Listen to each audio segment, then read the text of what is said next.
Hello everyone. So I'm not here for a book reading video today. I'm here for something else.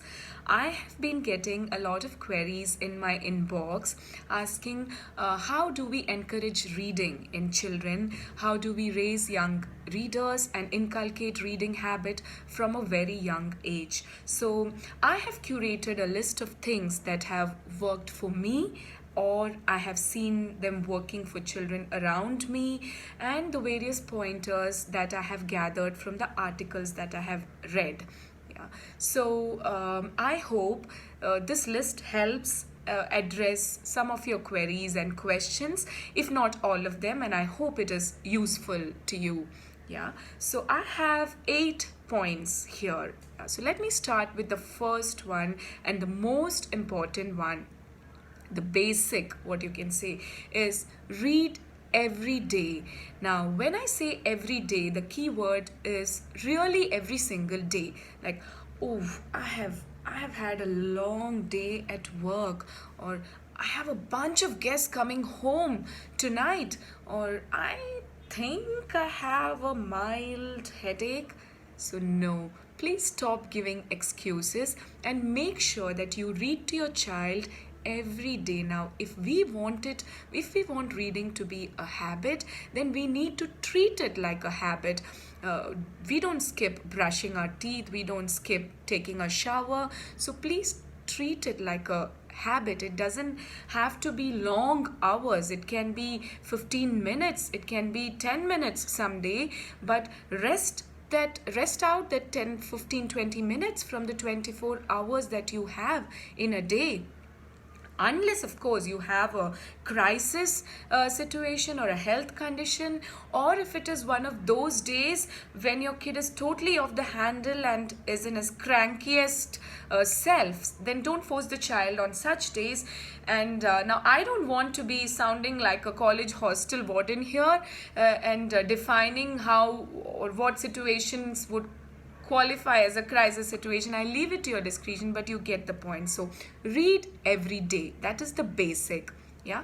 Now number 2 is build a routine. Now you may be reading to your child at various points through the day. It could be more than twice, it could be thrice, but fix one such time which is standardized across every single day. So you have, it could be just before the child goes to bed, or it could be just immediately after the bath time, or while he's eating. So there should be one time in the day which is standardized across and the child, this helps the child in foreseeing it. Like when you're preparing the kid to go to bed, when you're preparing the bed, the child knows that okay, now mommy or daddy is going to read me a book.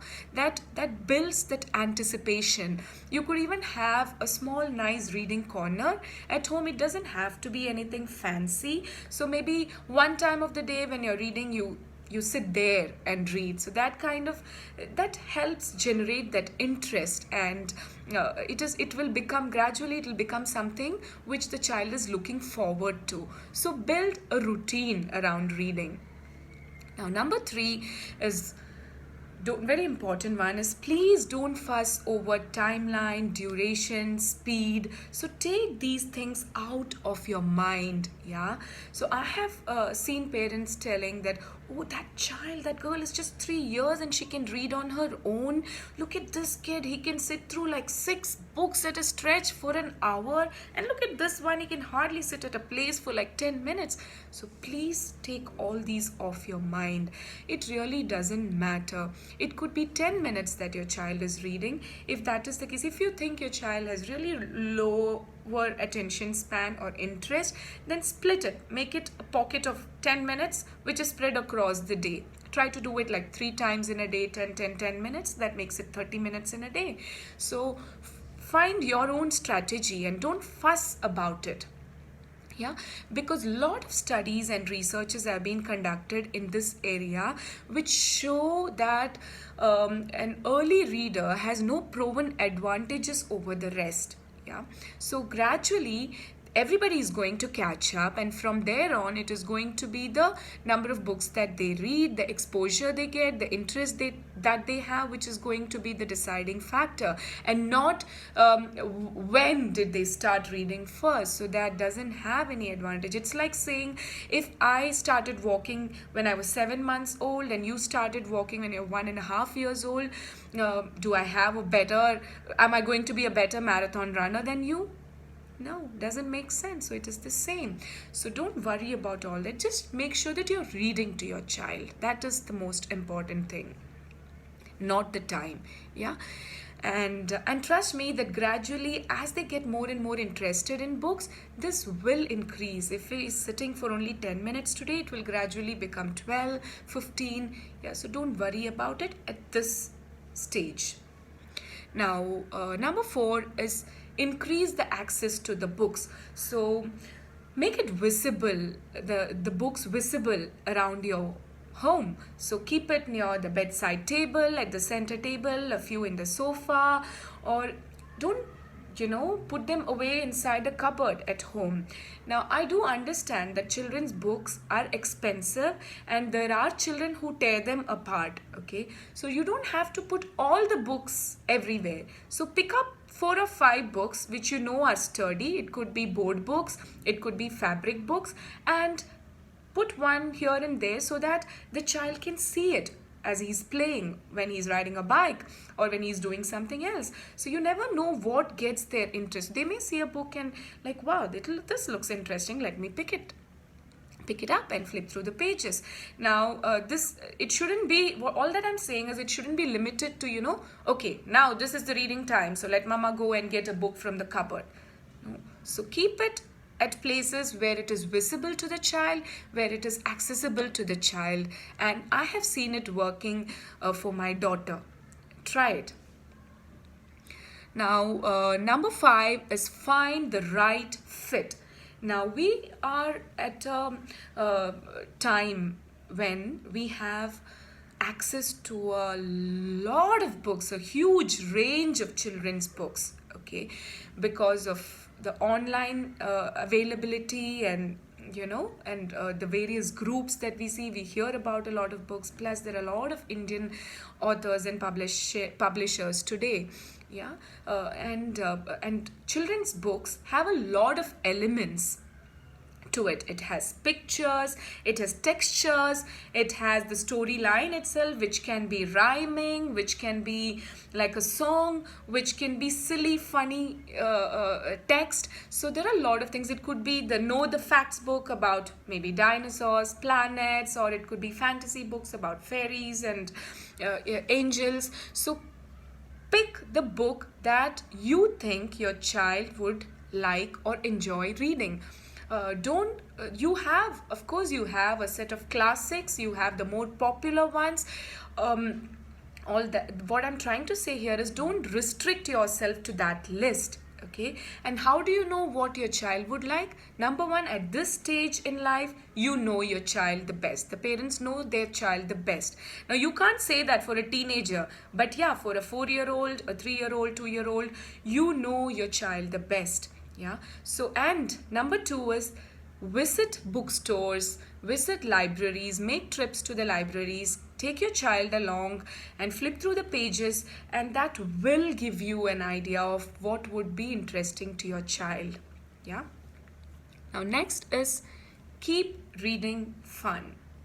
It's a fun thing to do. So we all have that larger picture in mind where we want them to pick up good behaviors, good manners. We want them to know about diversity, inclusivity, morals and values. Yes, that's all there in the larger picture. But what is important to note here is none of these matter to your kid. What matters to your child is how much fun is this going to be. So keep the whole reading exercise as interesting and fun for the child. Don't always look for morals and learnings from the books. The books could be just for fun. It could be a silly song. It could be something which can give a good hearty laugh to your child. Yeah, so it has to be what can get the kid interested is that how much fun that activity is going to be to your child, and keep it that way. And trust me that as they grow, they will somewhere at the back of the mind, the learnings are going to happen. It is going to be there, so don't worry about it at this point of time. Yeah. And then very important one, be a role model. So if you're going to spend all your time on mobile or TV and your child is not going to see you reading at all, it is very unlikely that the kid will pick up the habit. So try to be the role model. Try to be that person you want your child to be. Read books. If you don't have time, spend maybe half an hour in a day, or whenever possible, when you think you can take out some time, develop that interest in reading. If you have, I do understand that if you haven't been a reader all your life, it is going to be a lot more difficult for you than for your child, because we are grown-ups. We come with our own set of habits, and it is difficult and challenging to break those habits, but it is not impossible to make an effort. You yourself start reading if you're not a reader. And again, like for your child, it doesn't matter how many books you read, but do make that effort. Yeah. And the last of all, reduce the screen time. So screen is always going to be more interesting for the child because it is the colorful images that flash. It's the instant gratification when they're playing a mobile game, which is not going to be there in the books. When it is the books, they have to look for the pictures. They have to use their mind. It is not that that much of a stimuli there. Yeah. Relatively compared to a screen which like throws so many images every second. The screen is changing. So this is something where the child has to make an effort and use his mind, but once they do it, it's a wonderful world out there. You have given your child a friend for a lifetime. So reduce the screen time, and if possible, bring it down to 0. Then nothing like it, but I do understand it is very difficult, but at least reduce the screen time. Yeah. So these are the things which have worked for me, and I hope this video was useful to you in some way. Thank you.